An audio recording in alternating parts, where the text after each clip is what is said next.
I think it's only right to start with the people in my life, because if it wasn't for them, I wouldn't be here both literally and figuratively. My family has done so much for me, and I truly believe they raised me to follow my heart and be myself.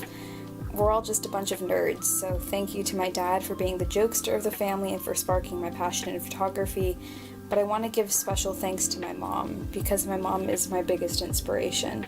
She's the most beautiful and strong person in the entire world and has endured with the worst of what life has to offer, but has proven you can always endure your circumstances. So thank you, Mom, for always being there for me. And thank you to my second family, the speech and debate team. The people who I've met because of it have permanently changed me for the better, and being surrounded by such talented and hardworking people and going through thick and thin together is an experience I don't think I'm ever going to have again. So thank you to each and every single person on the team.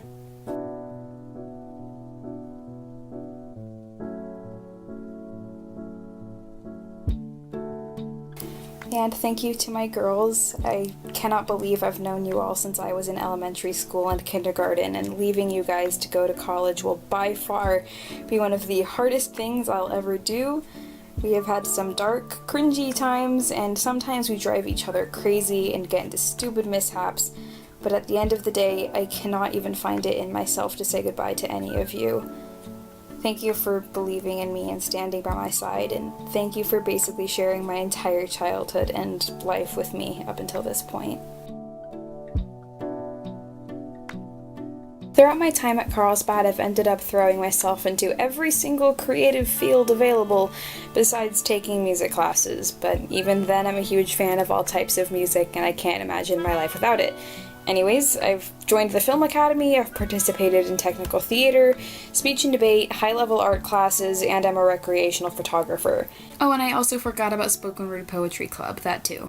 And I think that's one of my favorite things about my high school experience, is that I actually took more electives than I probably should have, just because I wanted to experiment with my talents and passions and take classes that I actually wanted to take and do electives that I actually wanted to do, instead of taking classes I didn't care about just for college applications and memorizing things I would never actually care about.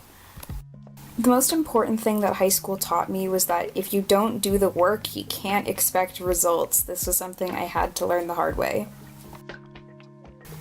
This should be pretty self-explanatory. My life's passion is just finding whatever form of self-expression I can get my hands on and telling stories to help people understand other people's struggles, because literature, poetry, film, music, everything is just the study of empathy and helping other people when you stop and think about it. If you're in the poetry circle, you know how cliche this is, but I think my favorite book has to be Milk and Honey by Ruby Kaur, just because she's been through so much personally that all of her own short poems read together tell as much of a story as a full-length novel, and I think that that is one of the most impressive things in the entire world, to communicate just as much by saying very little, just like Ernest Hemingway.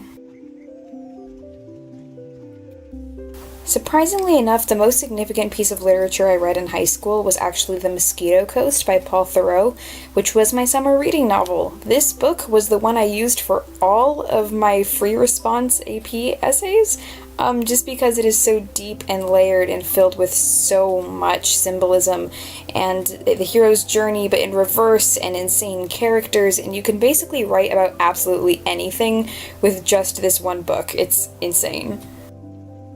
Trying to pick just one favorite movie is almost impossible for me, but I think I'm just going to go with Moonrise Kingdom, directed by Wes Anderson. This was the exact movie that sparked my passion for filmmaking, just because his cinematography and his shot compositions are so beautiful and striking and are able to evoke such emotion just from one single shot, and I admire that a lot, as I'm sure you can probably tell. For my most significant film, I had to go with Nausicaa of the Valley of the Wind. It's directed by Hayao Miyazaki, and the message of Nausicaa is just so powerful. It tells you that you should always do what's right, even if it's hard, because if everyone was just driven by self-interest, the world would be a terrible place to live in.